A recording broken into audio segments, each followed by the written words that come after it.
On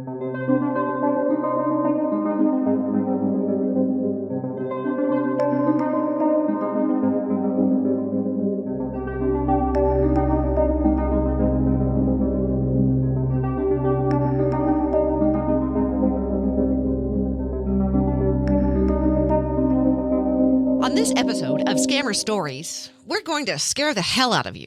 At least I hope so. If you're in the middle of a scam, I need you to hear this loud and clear. If you're a family member of a victim like me, I'm sorry, but you need to hear this too. If you're a first-time listener, my mom gave $350,000 to a scumbag before her death at the beginning of the pandemic. This time on Scammer Stories, we're going to hear a story from a woman we'll call Donna. Like so many victims, Donna is still shocked that this happened to her. I've had people very surprised because I'm not, I think, the typical person who is scammed. I've read so many stories, and a lot of it is women who, I don't want to say this because it sounds judgmental, but desperate, who Lonely. have nothing going on in their Yes. life and lonely. Now, I was lonely. I mean, everybody's through COVID. I mean, we're all lonely, especially if you have no family. But mine was from other reasons. I just had my 55th birthday, and I have been divorced for 12 years. I have a 21-year-old son who, let's say, I can't admire another human being more than I do him at this point in his life. He's in the military, and I've owned my own business for 22, going on 23 years. Donna was doing well when her ordeal started not that long ago in 2021. I've had ups and downs in my business, but for the most part, very successful. I'm pretty admired for what I do. It was actually through Pinterest. I have probably 50 some odd boards on there, and they were all public. So I have a feeling this man was profiling me for a very long time. And he sent me a private message. And it's funny because I never, ever look to see if there's even messages in Pinterest. I never, ever look. And then I see that I had a message, and I was like, that's peculiar. And I read it, and it was like an old friend was talking to me. It was basically saying, I've been looking at your boards and I see what a unique individual you are. I look at Pinterest to keep me sane during the hard times while I'm here in Syria. And he gave me his rank, he gave me his unit, he gave me his company. And I researched it because my son's in the military. Well, everything checked out except for his name.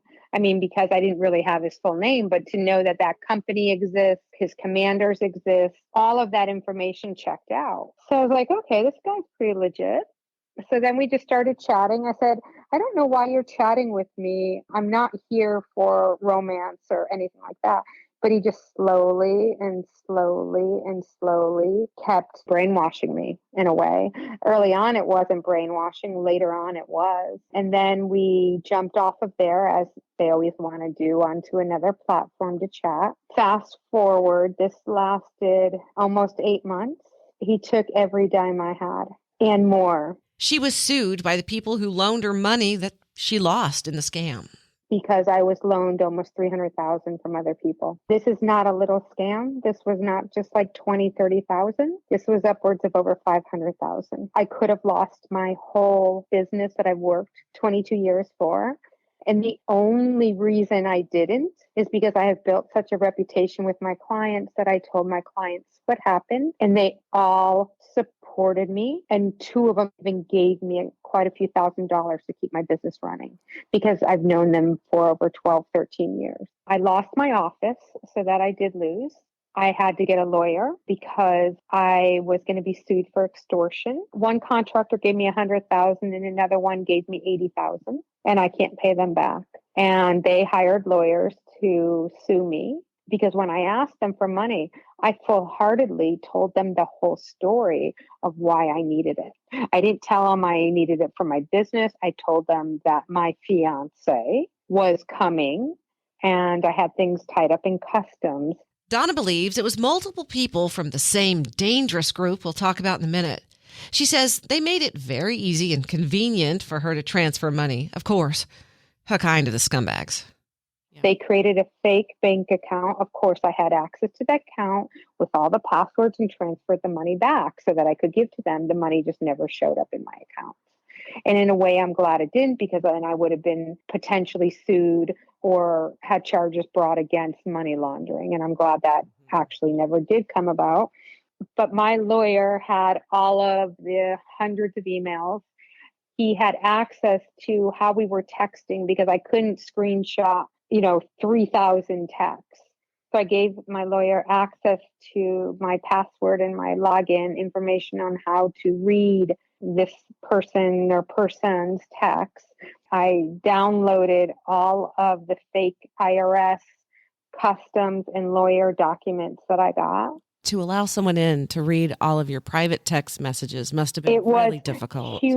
Humiliating because there wasn't a whole lot of sexual innuendos, but there was 3 of them that we did talk, a little bit, but I wouldn't really go there too heavily. My lawyer saw me crying 80% of the time.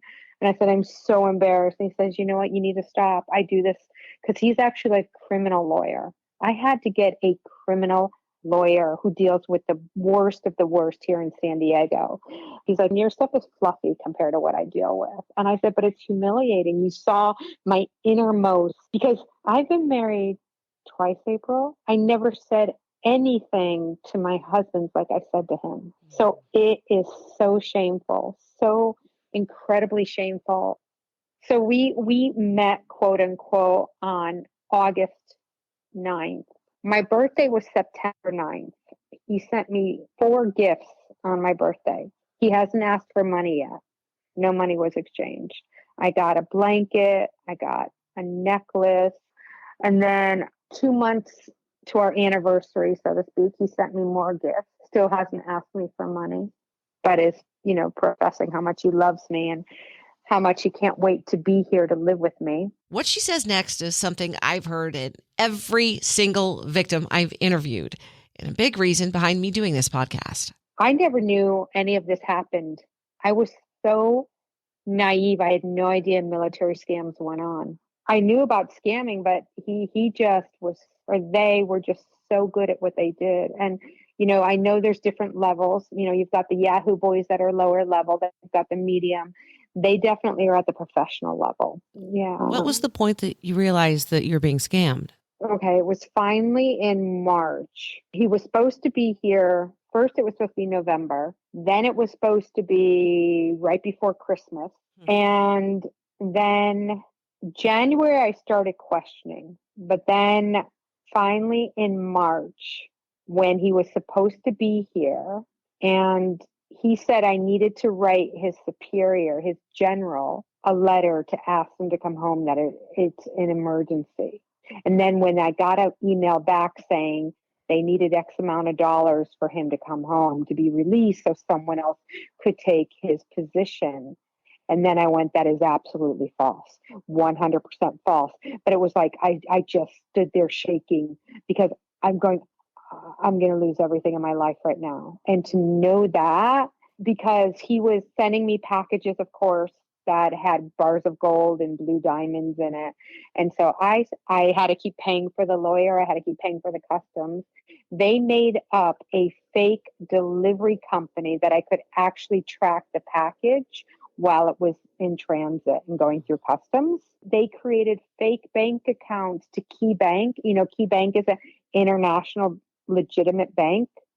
They actually created websites to look like Key Bank, identical with login information. And when I logged in, I saw all his transactions with money in and out. And this is the worst part. My son is in intelligence in Korea.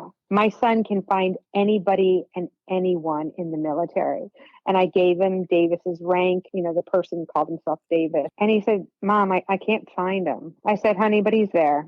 Just keep looking. And he's like, I got to trust you because I love you, but I can't find him. Well, when I finally told my son the last thing, he said, Mom, if you don't get to the FBI right now, right now. And I'm like, I can't even leave the apartment. When I went to the FBI, they just blankly looked at me. And I said, but you don't understand. This is not a minor scam.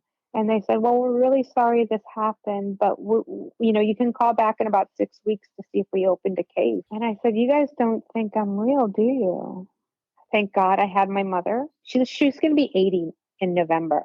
Donna jumped into action, locking everything down and turning to her family for support. I shut down every social media I had. I had to close all my business accounts from Instagram to Pinterest to Facebook. I locked down everything on Facebook except my profile picture. Nobody could see anything. And I stayed with my mom for 10 days, and she was trying to admit me because I was going to kill myself. Because I just thought, I have no idea how I'm ever going to come out from under this, financially and mentally. So this is how I would never have told anybody I worked with, but my brother, well, this is amazing. So my brother was in and out of the hospital through COVID and after COVID, trying to commit suicide by drinking, because he's been in and out of dealing with alcoholism for years. And he supported me, but he said, you have got to come clean to everybody you know, so nobody finds out that you've been lying or hiding anything. So if you come clean and open up, just like I did with my alcoholism, to everybody, and whether or not they still want me in their lives or not, that's up to them. But you brought it to the table before they heard about it secondhand. That makes sense. Kind of like in AA, you start the meetings with my name is such and such, and I'm an alcoholic. Exactly. Yeah. So my lawyer called one of my clients, a husband and wife that I've been with for 13 years, who are like family to me. I mean, I have keys to their home. I have done 2 homes for their son. I know their grandchildren. I'm an interior architect. And so I get to know people on a really personal level. And they text me and they said, we have a lawyer calling us. Is this the scammer? Is this real? If it's real, after you talk to him, I'm here. You can call me and I will explain. So my lawyer started it off, and then they called me. And I mean, I couldn't even get words out because I was bawling so hard. And I had lost almost $50,000 of their money. And they said to me, we love you. We are never going to hold this against you. And the reason we can say this is because my sister-in-law has been involved for years with a scammer, and her own daughter had to take over all her accounts. That's the reason those clients understood. But there were others on the list too. I have another set of clients who are like family to me too, and they're lawyers. And she called my mother every day to see if I was alive, like just to see if I was okay. And they gave me $15,000 just to pay off bills. And to this day, I still work for them. So I at least knew that the type of person I am not somebody who's desperate. It's just because my son is in the military, and this is why I felt like I was supporting this person. And this is why I did it, because I'm like, for once, somebody in my life is going to understand me and how much I support my son and have his back 100%. Where a lot of people don't, get the military, or they don't understand, or they have, like, oh, the military is just a corrupt institution, which it basically can be in some ways, but not where my son is, and not with the higher ranking men and women who are very solid. Donna finally got to the point where she was ready to confront her scammer. Of course, he acted like she was crazy. He was messaging me and he's like, why haven't you been messaging me? I haven't heard from you. And I said, I just can't take your lies and who you are anymore.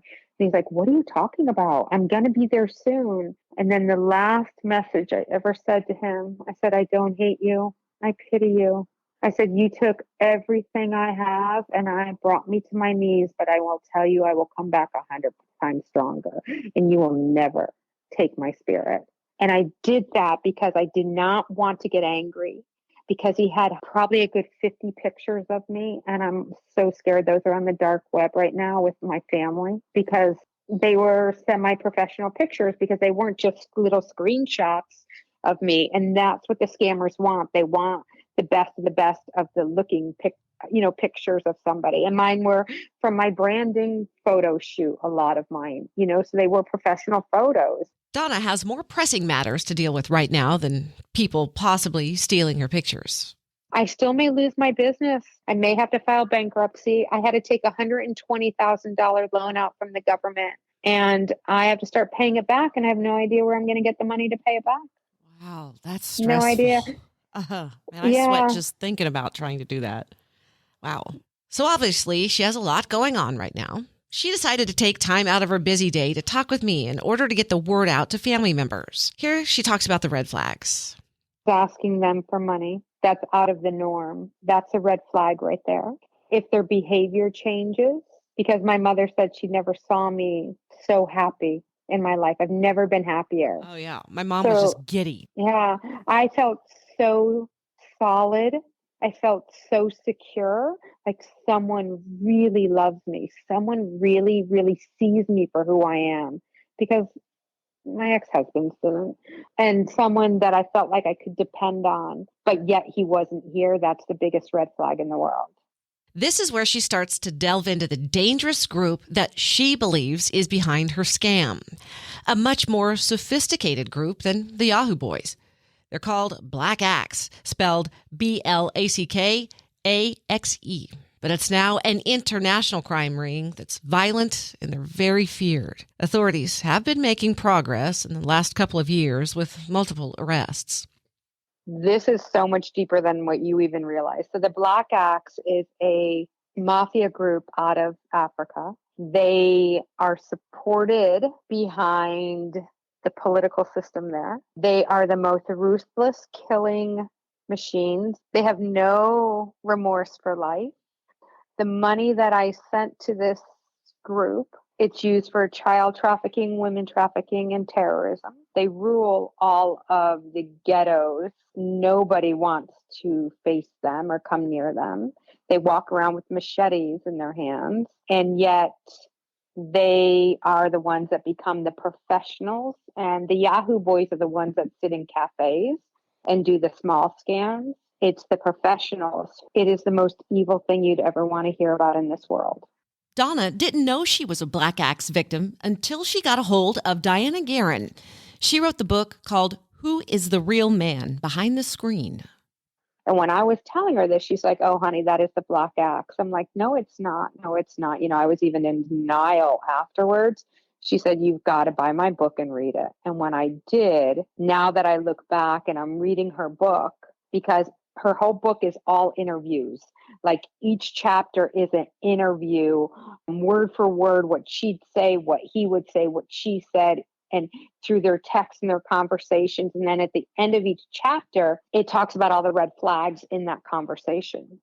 Well, 3 of them who came clean to her talked about voodoo and black magic. They actually, to continue getting more money, and they knew I was a high roller. I swear I know they used black magic on me, because one day I was transferring money. I had smoke coming out of my nose, and I was like, "Oh my God, what was that?" Because I believe in such evil forces can be done on people. And I know that they were doing that to me, because it was like I was transferring money to Coinbase, and I knew it was wrong, but I couldn't stop. I could not stop from doing it. And they even had another person in on it. So I had multiple people coming at me from different angles. Yeah, it's really ugly. And the other reason that I did not get mad at him or get angry and cuss at him and, just let my guard down with him is because Diana, who wrote this book, became so close with one of her scammers, he showed up on her doorstep. So that's why I hid out at my mother's for 10 days too, because I didn't know if this person was on US soil or not. He could have been lying, he could have been here, but now I knew he wasn't, because it was odd times of the day. Like I would always get messages as soon as I woke up, and I would get up at 5 a.m, but the messages would always come through 2 hours earlier. So I'd get up at 4 o'clock in the morning to talk to him, to keep texting back and forth. And then it was always around 2 or 3 in the afternoon, nothing late at night, my time. And it was funny because on Thanksgiving, I was transferring money and I was trying to get it to go through, and it wasn't going through, and he was talking me through it, but he never once wished me happy Thanksgiving. But he wished me, Merry Christmas, because that was a more familiar holiday than a Thanksgiving. Yeah. I have not heard from him ever again. I've blocked his email. I blocked everything that I could.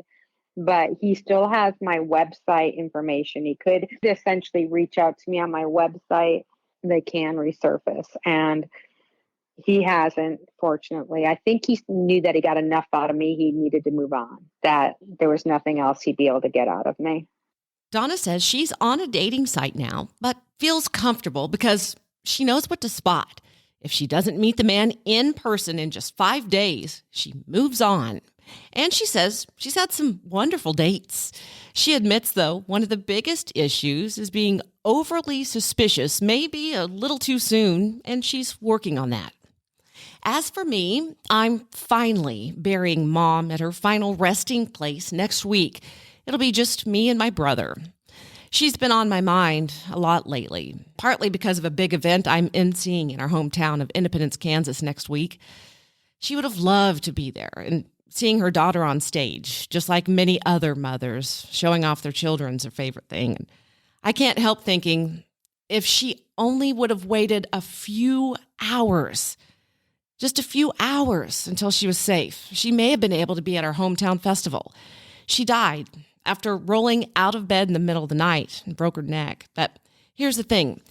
At 7 o'clock that morning, she was supposed to be on her way to my brother's house, where we had a hospital bed with railing to keep her safe, ready and waiting. That makes me sad. If you have a story you'd like to share, you can email me at scammerstoriespodcast@gmail.com. Until next time, Scammer Warriors.